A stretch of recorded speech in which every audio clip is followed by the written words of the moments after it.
So on top of using a persona, the next thing I'm going to do is give ChatGPT some criteria that I wanted to build the product ideas from. Now, I've developed a 4-part system that I use with my team when we're coming up with new products. And I'm going to share that 4-part system with you here. This is our criteria to make sure that you don't make missteps. Now, you don't have to have all 4, but it's important that you at least have 2 of the 4, and ideally 3 of the 4, to make sure that you're setting yourself up for success. Number 1, and this is maybe the most important part, I want that price point to be $40 on any product that we're launching. It used to be 25, then 30, and then 35, and now we're up to 40. That's the inflation of products that happens on Amazon.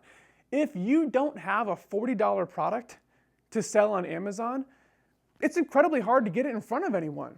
And it's because Amazon is a search engine. At its base function, people type in a keyword search, and then if your product pops up, maybe they click on it, and if it doesn't pop up, there's no chance in hell that anyone ever sees your product. So when you charge $40 for a product, we know you're going to have all different types of expenses that you have to pay on that product, but it also gives you some money for advertising.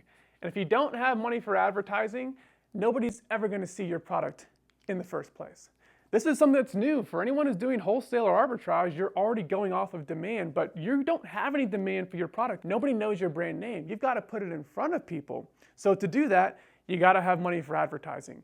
I have found out the hard way many, many times that when you don't have a $40 price point or higher, it's just hard to have enough money for advertising for new brand awareness, for a brand new brand that no one's ever heard of before.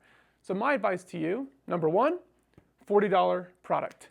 Number 2, differentiation. If you don't differentiate your product, we've already touched on this, you're going to be in a completely saturated competitive space. Amazon is not easy anymore the way that it used to be. It's much harder. Your differentiation is what will set you apart. That's why it's so important that we go back to using our persona to solve a problem. We don't just come up with a product instead. If you don't have an idea of how you're going to make a product better to solve a problem for a specific avatar, you will not be successful on Amazon. You'll be a part of the group that loses $10,000 trying out Amazon FBA. I don't want you to be a part of that group. So you must differentiate the product. That means in your selection criteria, you must have ideas in your mind of how you're going to do things differently than everybody else did in order to solve that customer's problem. All right, number 3, consumables.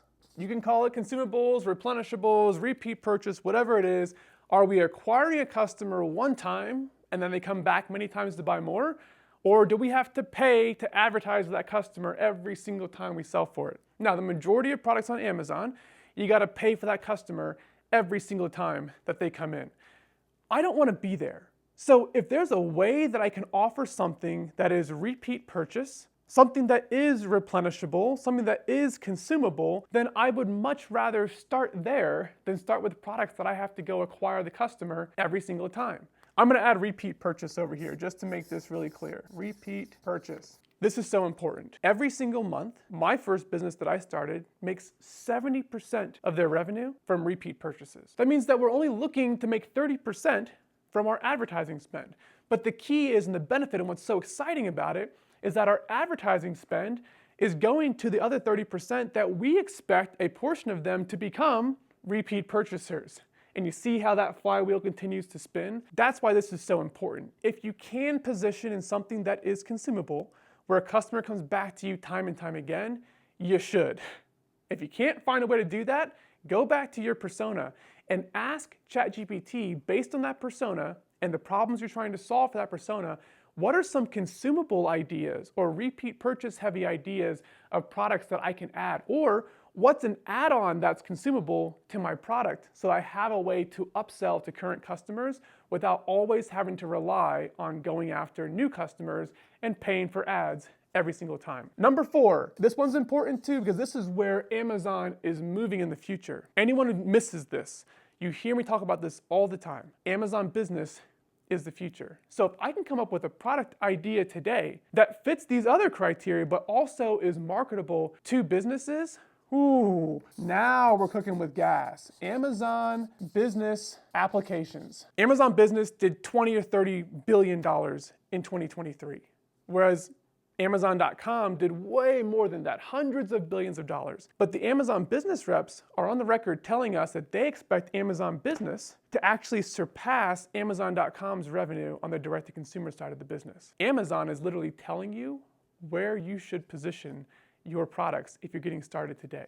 Can a business buy what I'm selling? If the answer to that is yes, you're probably well positioned for what's coming in the future. Now, if you can find a product that hits all 4 of these criteria right here, I can almost guarantee you that you will find success in the long term if you learn how to position that product adequately in front of customers. Most of the products that I sell on Amazon hit all 4 of these criteria here. All 4. Let's be clear, this is my system. It served me very well. There's other systems that are out there. Maybe you only go for 2 of these items. Maybe you want to sell to businesses that consumables and you want to sell plastic cups or you want to sell coffee cups. That may not be at a $40 price point, and I'm okay with that. I just want you to know my recommendations for where I think you should position for long-term staying power. Each one of these plays a role in your ability to actually have a brand that stands the test of time, that has value, that can sell one day. So don't breeze over this. But remember, you don't have to be creative. You can give this system to ChatGPT and say to your persona, okay, now that I know what your goals are and what you're scared of and what keeps you up at night and what your problems are, I want you to give me a list of product ideas that meet at least 2 or at least 3 of these criteria. Let it do the work for you to come up with the ideas of the products that you can put out.